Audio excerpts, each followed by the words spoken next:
Hola, hoy nos metemos de lleno en una zona de Tokio con mucha historia detrás, ¿eh? Una que quizás no suena tanto. Higashi-Fuchi. Bueno, lo que era Higashi-Fuchi ahora es parte de Adachi. Exacto. Tenemos aquí crónicas locales, papeles antiguos, registros. La idea es, ir más allá de lo típico, ¿no? Descubrir qué pasó ahí, qué historias hay. Sí, desenterrar un poco. Vale, vamos a desgranar esto.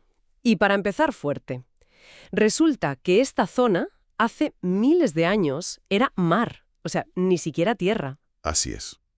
Y eso es fundamental para entender Higashi-Fuchi. La transformación ha sido, brutal, tanto del paisaje como de la gente. Claro, entender esas capas, ¿no? Desde el fondo marino hasta el barrio actual. Es clave. Es ver cómo el pasado sigue ahí, aunque no se vea. Empecemos por ahí, por el nombre. Fuchie. Se escribe Fuchie. Suena como a agua, ¿verdad? Sí, totalmente. A ribera, a zona húmeda, un estanque, quizás. La primera vez que aparece escrito es, en 1397, como Fuchiego, una especie de comarca o distrito antiguo. Y lo curioso es que se escribía de dos maneras, ¿no? Con Fuchie y con Fuchie. Eso es. Y parece que se usaban casi indistintamente, quizás porque el terreno era así, ¿sabes? Muy acuoso, cambiante, difícil de encasillar con una sola grafía. El lenguaje adaptándose un poco al sitio. Y luego, claro, vino la mano del hombre. Un cambio enorme. En 1641 excavan un río nuevo, el Ayase, que también llaman Shinkawa, ¿no? El río nuevo. Exacto. Y eso parte la zona. Literalmente. Queda una parte al este y otra al oeste de ese nuevo río. Vale. Y ya más tarde, sobre 1842, empieza a sonar eso de Higashi-Fuche-Suchi, como la ruta o la zona del este de Fuche, por así decirlo. Ah, mira. Y al final se queda en Higashi-Fuche, más corto. Y llegamos a 1889, plena era Meiji, modernización a tope. Se crea oficialmente la aldea de Higashi-Fuche, Higashi-Fuchemura.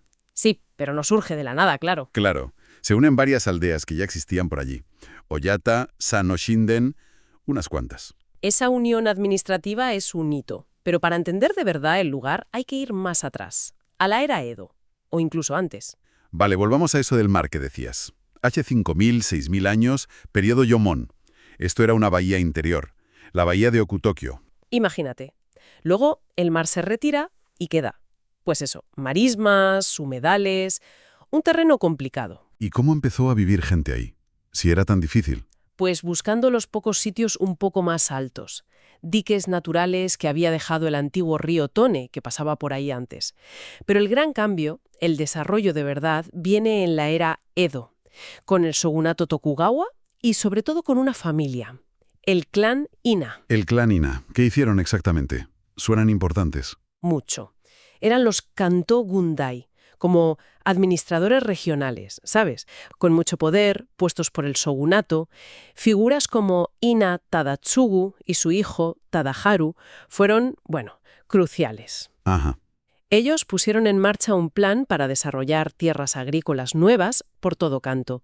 Daban permisos oficiales, los Kaihatsus Sadamegaki, para crear campos de arroz nuevos, los Shinden. O sea que no fue algo espontáneo de la gente, sino dirigido desde arriba. Totalmente. Una política de desarrollo planificada. Y de esos Shinden salieron algunas de las aldeas que luego formaron Higashi-Fuchi, ¿verdad? Tenemos ejemplos. Claro, clarísimo. Por ejemplo, Sano Shinden. Lo funda Sano Shinzo Tanenobu en 1593, justo al empezar el periodo Edo. Y hoy, la zona de Sano en Adachi sigue llamándose así. Fíjate, el nombre ha aguantado siglos. Y otro, Nagaemon Shinden. Este, con permiso de Ina Tadazugu, un poco después, entre 1596 y 1615. Hoy es parte del barrio de Nakagawa. Y hubo más, Oyatamura, Kitasaniamura, todos con permisos del clan Ina a principios del 18. Es increíble pensar que nombres de barrios actuales vienen de esas concesiones de hace 400 años. El legado de los Ina y de esa gente como Sano Shinzo está ahí, en el mapa. Totalmente. Y te da una idea de la escala del proyecto. Piensa que en Adachi, en la era Edo, había 42 aldeas. Pues 20, casi la mitad, nacieron como shinden de este tipo. 20. Vaya tela. Una política de Estado en toda regla, para la región. Exacto. Y mientras pasaba todo esto, se estaba haciendo otra obra gigantesca, el desvío del río Tone, el Tonegawa-Tousen. Me imagino que eso también afectó aquí. Uf, muchísimo. El desvío del Tone fue una obra brutal para controlar inundaciones y mejorar la navegación. Cambió todo el sistema de aguas de la región. Claro. Y aunque en general fue bueno, para zonas bajas como Higashi-Fuchi, significó que el terreno seguía siendo difícil de drenar, complicado para el arroz. Entonces, si el arroz era difícil, ¿a qué se dedicaron? ¿Qué cultivaban? Pues aquí se ve cómo la gente se adapta. Ya en la era Meiji y Taisho, finales del 19, principios del 20, viendo lo del arroz se especializaron. ¿En qué? Hortalizas. Ah, claro. Vieron la oportunidad. Tokio estaba creciendo, necesitaban comida y ellos estaban relativamente cerca. Así que a plantar hortalizas para la capital. Y les fue bien, por lo visto. Hay un dato que me ha dejado loco. En 1922, casi el 78% de lo que producían eran hortalizas. Cebolletas, berenjenas, pepinos, nabos, melones. Vamos, la huerta de Tokio. Eso es. Y lo llevaban todo en carretas, las Daihatsu Guruma, hasta el mercado de Senjo. Imagínate la escena. Sí, sí. Se convirtieron en proveedores clave. Pero ojo, que dentro de esa historia agrícola hay una joyita. Algo sorprendente. ¿Así, más que las carretas llenas de pepinos? Yo diría que sí. Mucho más. Hablo de fresas. Fresas. Y no unas fresas cualquiera, una variedad muy específica y muy famosa en su día. La Fukuba Ichigo. Fresas Fukuba. Suena a delicatessen. ¿Qué tenían de especial? Pues parece que lo eran. La historia es curiosa. Las trajo a la zona un agricultor, Kamoshita Kisuke, sobre 1922, y otro, Okada Shinemon, las hizo populares. Ajá. La variedad original era francesa, General Chancy, pero la había adaptado y mejorado un agrónomo muy importante de la corte imperial, el doctor Fukuba Hayato. De ahí el nombre, claro. Fukuba Ichigo. Anda, ¿y por qué eran tan especiales? ¿El sabor? ¿El tamaño? Todo apunta a que eran excepcionales, de sabor, de aspecto. Se cultivaban con mucho mimo en invernaderos, que era tecnología punta para la época. Claro. Tuvieron tanto éxito que los productores montaron una cooperativa en 1930, la Cooperativa de Fresas de Invernadero de Higashi Fuchie. Y lo más fuerte, A ver. eran tan buenas, tan valoradas, que se llegaron a ofrecer como regalo al emperador y la emperatriz Taisho. Fresas de Higashi Fuchie en la mesa imperial. No me digas. ¡Qué pasada! Eso sí que es una historia local para contar. Qué pena que hoy no quede nada de eso. ¿Qué pasó? ¿Por qué desaparecieron? Pues lo de siempre, cerca de las grandes ciudades, ¿no? Hacia 1935, la ciudad crecía, necesitaba espacio para casas, la urbanización, Claro. y el cultivo dejó de ser rentable, o posible directamente. Así que adiós a las fresas Fukuba de Higashifuchi. Es una historia un poco agridulce, ¿verdad? Sí. Muestra el ingenio de la gente, pero también cómo la ciudad se lo come todo. Exacto. Es el ingenio local frente a la fuerza imparable del crecimiento urbano. Y esa urbanización al final barrió casi toda la agricultura, ¿no? La reparcelación para construir. Así es. Fue el golpe definitivo. Hoy quedan, huertos pequeños, familiares, y algún parque agrícola que mantiene el distrito, pero más como recuerdo, como algo testimonial. Ya no es una actividad económica importante. Pero la historia de Higashi Fuchi no acabó con la agricultura. Hubo una época industrial también, ¿verdad? Sí, y curiosamente ligada al mismo suelo que daba problemas para el arroz. ¿Cómo es eso? Pues porque al ser una llanura aluvial del antiguo río Tone, el subsuelo era rico en arcilla. Una arcilla de buena calidad, que llamaban araquida. Ah, Era densa, plástica, ideal para moldear y cocer. Y eso permitió que surgieran industrias que hoy ya no existen allí para nada. ¿cómo? Las tejas, las kawara. Empezaron a principios del siglo XX, sobre 1909, cerca del río Nakagawa. Imagino que por el transporte. Claro. Llegó a haber hasta 14 fábricas en los años 20. Debía ser un paisaje diferente con las chimeneas. Sí, un cambio importante. Pero esa industria también tuvo su fin. La Segunda Guerra Mundial la paró, luego cambiaron los estilos de construcción, se usaban menos tejas tradicionales y se agotaría la arcilla fácil de sacar, supongo. También, la última fábrica, que estaba especializada en tejas decorativas, las Onigawara, se llamaba Sugimoto Onigawara-ten, cerró en 1993. Pero dejó un pequeño legado, ¿no? Creo que al maestro artesano de esa fábrica lo reconocieron. Sí, Aomoto Soichi. Lo nombraron Tesoro Cultural Intangible de Adachi por su habilidad con la sonigawara.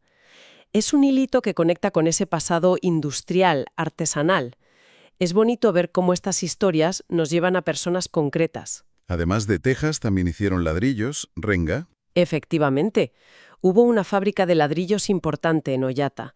Perteneció a compañías grandes como Kanemachi Seiga y Nippon Renga Seiso. Estuvo funcionando entre 1917 y 1928. Poco tiempo, ¿no? Sí, y aquí la clave fue un evento externo. El gran terremoto de Kanto de 1923. Ostras. Destruyó la fábrica. La dañó bastante, sí, pero el impacto fue más allá. El terremoto hizo que la gente dudara mucho de si construir con ladrillo era seguro en Japón, con tantos terremotos. Claro, normal. La demanda cayó en picado. Y la fábrica de Oyata, pues cerró en 1928. Los terrenos, curiosamente, los compró Hitachi. Otra huella industrial que se borró, pero que nos cuenta cómo un desastre natural puede cambiar la economía de un sitio. Impresionante. Y faltaría una tercera industria, la del papel, Seishi. Sí, esa también fue importante. Desde 1912 ya había alguna fábrica, como la Nishira Tsuyakami Kojo. Luego, la gran compañía Dai Nippon Seishi puso plantas en Nakagawa y en Oyata. Y fue potente, ¿no? Muchísimo. En los años 20 era vital para la economía local. Fíjate en este dato. En 1929, el 60% del valor de todo lo que se producía en la aldea de Higashi-Fuchiye era papel. El 60%. Madre mía, era el motor de la zona entonces. Totalmente. En ese momento sí. Tejas, ladrillos, papel. Es curioso cómo una zona que hoy vemos como residencial tuvo ese pasado industrial tan fuerte, ¿no? Basado en los recursos del suelo y la cercanía a los ríos. Exacto. Para alguien que visite Adachi hoy, ¿queda algo visible de todo esto? Más allá de las historias, ¿algún sitio que conserve el nombre Higashi-Fuchi? Sí queda a mecos. El más claro yo diría es el Higashi-Fuchi Teien, el jardín Higashi-Fuchi. Ah, un jardín. Sí, y es interesante porque dentro del jardín está el museo local de Adachi, el Adachi Kuritsu Kyodo Hakubutsukan. Ah, mira qué bien. Así que visitar el museo dentro del jardín es como la forma más directa de conectar con toda esta historia que contamos. Un 2 por 1, vamos. Eso es una visita obligada si quieres rascar un poco. Una joyita escondida, ¿no? Sí, sin duda. Sai Yosui. Y claro, el colegio, la escuela primaria Higashi Fuche de Adachi. Eso mantiene el nombre vivo en el día a día. Vale. Incluso una parada de autobús se llama Higashi Fuchi Teien.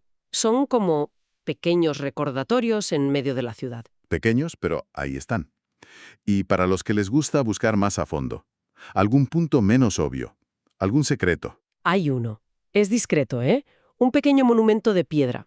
Marca donde estaba el antiguo ayuntamiento de la aldea. El Higashi Fuchi Mura Yakuba. Anda. ¿Y dónde está eso? No es espectacular, pero para los que disfrutan buscando estas cosas, está cerca de la actual estación de bomberos de Oyata, en el barrio de Towa, en Towa 5-6. Es un pequeño guiño a esa entidad que fue Higashi Fuchier. Otra pequeña gema oculta. Perfecto. Entonces, recapitulando un poco los puntos clave para entender Higashi Fuchie y quizás para ir a buscar esas gemas, tenemos esa transformación brutal de mar a tierra cultivable, gracias al clan Ina. Sí, Luego, la especialización en hortalizas y sobre todo la historia increíble de las fresas Fukuba, las fresas imperiales. eso es. Después, el auge y caída de las industrias de la arcilla, tejas, ladrillos y del papel. Ajá. Y finalmente, los rastros que quedan hoy. El jardín, con el museo, que parece el sitio clave, ese monumento discreto del ayuntamiento. Exacto. Son las capas de historia una sobre otra. Desde la geología de hace miles de años, las decisiones de la era Edo, la industria Meiji, la expansión urbana del siglo XX, todo ha dejado su huella. A veces hay que buscarla, eso sí. Entonces, ¿qué significa todo esto al final? ¿Con qué nos quedamos de este paseo por Higashi Fuchie? Pues nos quedamos, yo creo, con la imagen de un lugar que se ha reinventado constantemente, moldeado por la naturaleza, por la política, por la iniciativa de la gente, por la economía, Higashi-Fuchi es como un pequeño ejemplo de cómo se desarrollan muchas zonas alrededor de las grandes ciudades. Claro. Su legado no está solo en los nombres o en los pocos monumentos, está en demostrar cómo un sitio y su gente pueden adaptarse y cambiar radicalmente con el tiempo. Y quizás nos deja pensando en nuestros propios barrios, ¿no? En las historias que tendrán debajo. Justo. Yo creo que esa es una buena reflexión final. La historia de Higashi-Fukie nos recuerda que debajo de cualquier calle que pisamos hay historias olvidadas, de transformaciones enormes, de recursos que marcaron el camino, de gente que se adaptó o desapareció. Y esto plantea una pregunta importante, creo. ¿Qué nos enseña la historia de un lugar como este sobre nuestra relación con el pasado local y sobre cómo elegimos qué recordar y qué olvidar de todo lo que nos ha traído hasta aquí? Una pregunta potente, sin duda, y un buen sitio para terminar esta exploración. Ha sido fascinante desenterrar todo esto. Un placer, como siempre. Ha sido muy interesante. Hasta la próxima. Hasta la próxima.